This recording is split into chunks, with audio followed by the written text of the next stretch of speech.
Schéma d'urbanisme, nouvelle construction, grands projets, extension en mer, circulation, mise aux normes environnementales, consommation d'énergie, qualité de vie. Autant de sujets et de problématiques, chers compatriotes, qui doivent être abordés pendant la prochaine législature. Nous devons disposer d'une vision à moyen et long terme en matière de schéma d'urbanisme. De grands projets attendent la principauté.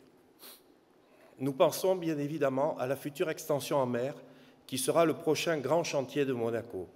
Nous devrons associer tous les Monégasques à ce grand projet par une information régulière et transparente. Une étude d'impact devra être conduite en prenant en compte la réalité monégasque et les vrais besoins de la population. Bureaux, entreprises, commerces, logements privés et domaniaux, lieux de vie, écoles, crèches, espaces verts. Nous pensons également à d'autres projets tout aussi ambitieux et indispensables pour la principauté, tels la construction du nouveau collège Charles III ou l'aménagement du port.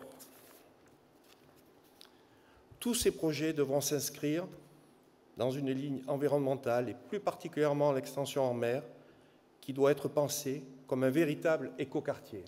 Pierre, en parlant d'écoquartier, nous souhaitons également faire de Fontvieille un écoquartier.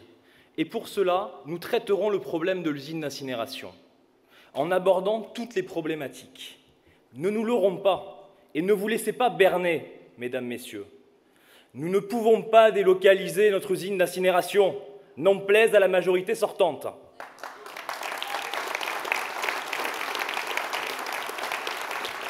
Les Monégasques doivent connaître tous les éléments afin que les futurs conseillers nationaux puissent agir en conscience. Traitement des déchets, réutilisation de l'énergie produite, mise aux normes de la qualité de l'air en raison de la proximité des habitations.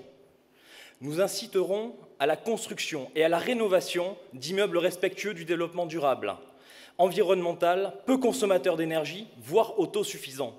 Nous encouragerons le passage à la nouvelle norme BBC, bâtiment basse consommation. Nous développerons l'énergie photovoltaïque pour l'éclairage public. Nous étudierons toutes les solutions afin d'installer des panneaux solaires de façon la plus harmonieuse possible.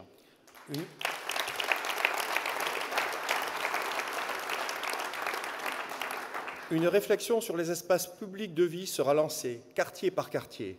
Là aussi, tout ce qui ira dans le sens d'une amélioration de la qualité de la vie pour les usagers sera conforté. Je prendrai deux exemples. Restructurer la place des Moulins, qui deviendrait une esplanade avec vue sur mer, avec des espaces de convivialité et des points de restauration pouvant satisfaire une clientèle du secteur tertiaire importante dans le quartier.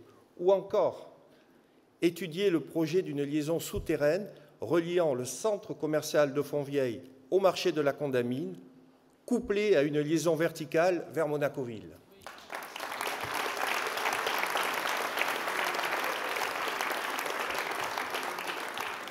On le sait, Monaco connaît régulièrement des phases de travaux publics. Pour ne plus défaire ce qui a été fait, puis refaire ce qui a été défait, et cela 3 fois par an. Nous imposerons une meilleure gestion de ces périodes pour les usagers de la voie publique.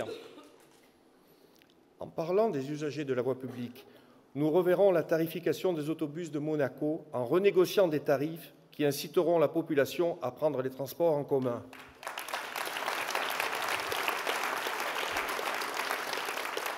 Quant à la circulation, vaste problème, soi-disant insoluble, elle est de plus en plus congestionnée. Nous inciterons le gouvernement à prendre des mesures pour la fluidifier.